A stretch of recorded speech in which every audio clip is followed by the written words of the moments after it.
Hello and welcome back to the video series about linear algebra. And in today's part 42, we will still talk about solving a system of linear equations. In particular, today's topic will be about the uniqueness of a solution. And similar to the last video, the row echelon form will play a crucial role. However, before we start with that, I really want to thank all the nice people who support this channel on Steady via PayPal or by other means. In fact, all supporters get access to my book about linear algebra. There you also find exercises that should help you to understand the whole topic. Okay, then as always, let's start with a system of linear equations given as ax is equal to b. And now you already know we have the Gaussian elimination to bring this into row echelon form. Again, here you see a rough sketch of that, and you know the non-zero elements here in the corner are called pivots. At this point, you should recall the last video where we have learned that the solvability of the system is given by the zero rows here. More concretely, in the case that we have zero rows, we also need zeros here on the right hand side to get solutions. Hence, if there is a non-zero element here, we can immediately conclude that the solution set of the system is the empty set. Moreover, we also already know how the solution set looks in general if we have solutions. Namely, it's given as an affine subspace written as V0 plus the kernel of the matrix A. And with that, we can immediately conclude what it means to have uniqueness for a solution. Hence, all our knowledge here we can summarize for a proposition. So we consider the general case that we have a matrix A with m rows and n columns. And now we want to write down equivalences to the statement that the system ax is equal to b has at most one solution. So you see, we don't talk about the existence of solutions, but just about the uniqueness if there is a solution. And for that reason, we will not fix the right hand side b here. There, please recall, in the last video, we have learned that the existence is crucially connected to the right hand side b. Therefore, in this proposition here, we now consider every possible right hand side b.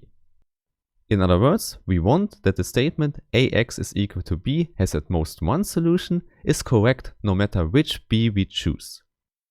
Okay, so now we see, depending what b is, we are either in this case or in that case.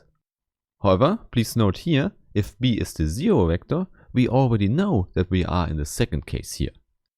There, the solution set is equal to the kernel of A, which now has to be as small as possible.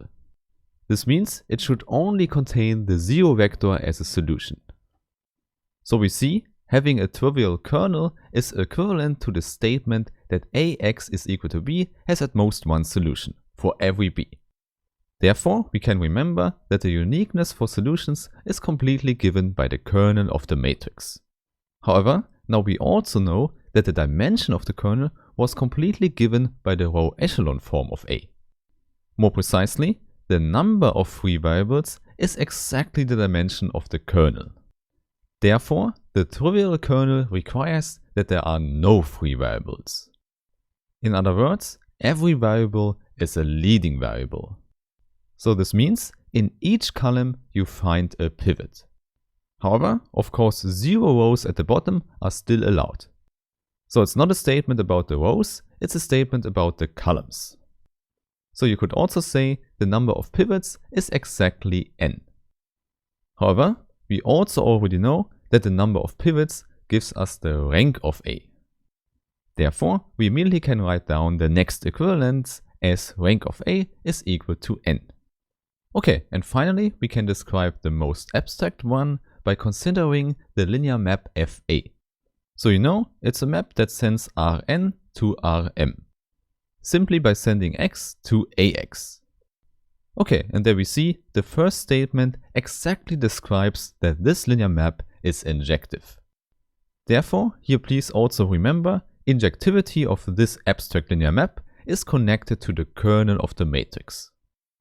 Okay, so in summary, you see this is a very important statement about the uniqueness of solutions of a system of linear equations. And please note that the proof of all the equivalences we have already given in the discussion. So there's nothing we have to write down for the proof, but I want to tell you what this all means for square matrices. Indeed, if we have an n times n matrix, we can look at the row echelon form and we see everything gets much simpler then. So for example, kernel being trivial now means that we hit the whole space on the right hand side. So the range of A is equal to the whole space. Or in other words, injectivity is equivalent to surjectivity. Hence you see the existence and the uniqueness of solutions is connected for square matrices. Simply because one of these conditions is already enough for having bijectivity of the linear map Fa. Therefore you see, in this case, finding a unique solution for the system Ax is equal to b does not depend on the right hand side b. Therefore, if we find a unique solution for a particular b, we can also say it works for all other b's. So you see, this is a very nice statement, and again, you can visualize that with the row echelon form. So if the row echelon form has this form, we know it's a square matrix, which means we can do the backward substitution no matter what is on the right hand side. Okay, and I would say for the moment we have said enough about systems of linear equations and how we can solve them. So in the next video we start with something new, and I really hope that I see you there. Have a nice day and bye!